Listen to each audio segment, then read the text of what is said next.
بسم اللہ الرحمن الرحیم۔ محترم ناظرین، السلام علیکم ورحمۃ اللہ وبرکاتہ۔ آج جو نسخہ آپ کی خدمت میں پیش کر رہا ہوں، یہ نسخہ بہت ساری بیماریوں کے لیے بے حد قیمتی ہے۔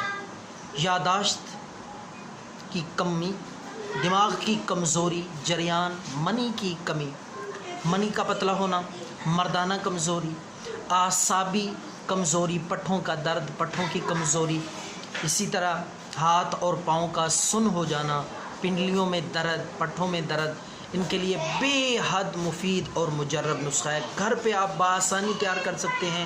خالص دیسی اجزاء پہ مشتمل ہے اور بے ضرر چیزیں ہیں۔ بہت ہی ایفیکٹو اور مؤثر نسخہ ہے ہر قسم کی کمزوری کے لیے۔ اور یہ جو چیزیں علامتیں میں نے آپ کو بتائی ہیں ان کے لیے، تو سب سے پہلے آپ نے بھنے ہوئے چنے لے لیں، اچھی قسم کی کھیلیں، موٹے تازے ہوں، بھنے ہوئے، ان کا چھلکا آپ نے اتار لینا ہے۔ بھنے ہوئے چنے لے لیں، وہ آپ نے 1 پاؤ لینے ہیں، 1 پاؤ چنے، اور اس کے ساتھ آپ نے بادام، کڑوے نہیں ہونے چاہیے، اچھی قسم کے بادام۔ بہتر تو یہ ہے کہ آپ لا کے بادام خود نکالیں، ان کے مغز اور گریاں خود نکالیں۔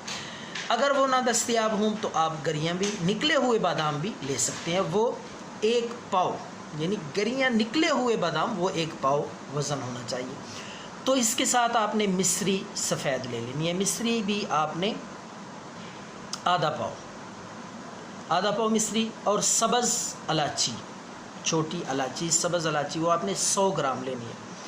اس کے ساتھ ایک اور دیسی دوائی ہے زرشک، انصار سٹور پہ دستیاب ہے، ہر دیسی دوا خانے سے آپ کو مل جائے گی زرشک 50 گرام۔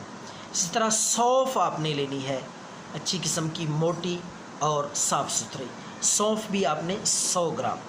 آخری چیز اس نسخے کا آخری جز ہے، وہ ہے مغز بنولا، بنولے کے مغز، یہ بھی آپ کو انصار سٹور سے ملیں گے۔ یہ آپ نے 100 گرام لینے ہیں۔ جتنی مقدار میں نے بتائی ہے ان تمام چیزوں کی، ان دیسی دوائیوں کی، اتنی مقدار میں آپ لیں تو آپ کا نسخہ انشاءاللہ مؤثر اور ایفیکٹو ہوگا۔ تو ان ساری چیزوں کو آپ نے صاف کرنا ہے۔ پہلے صاف کرنے کے بعد آپ نے ان کو پیس لینا ہے، گرائنڈ کر لینا ہے اچھی طرح۔ صفوف بنانے کے بعد آپ نے ان کو صبح شام 1 چمچ دودھ کے ساتھ، 1 کپ دودھ لے لیں۔ اگر دودھ دستیاب نہ ہو تو آپ پانی کے ساتھ بھی یہ لے سکتے ہیں۔ تو آپ نے 1 چمچ صبح شام یہ قیمتی دوائی استعمال کرنی ہے۔ انشاءاللہ چند دنوں میں اللہ کے فضل سے یہ ساری علامتیں ٹھیک ہو جائیں گی۔ دعاؤں میں یاد رکھیں۔ اللہ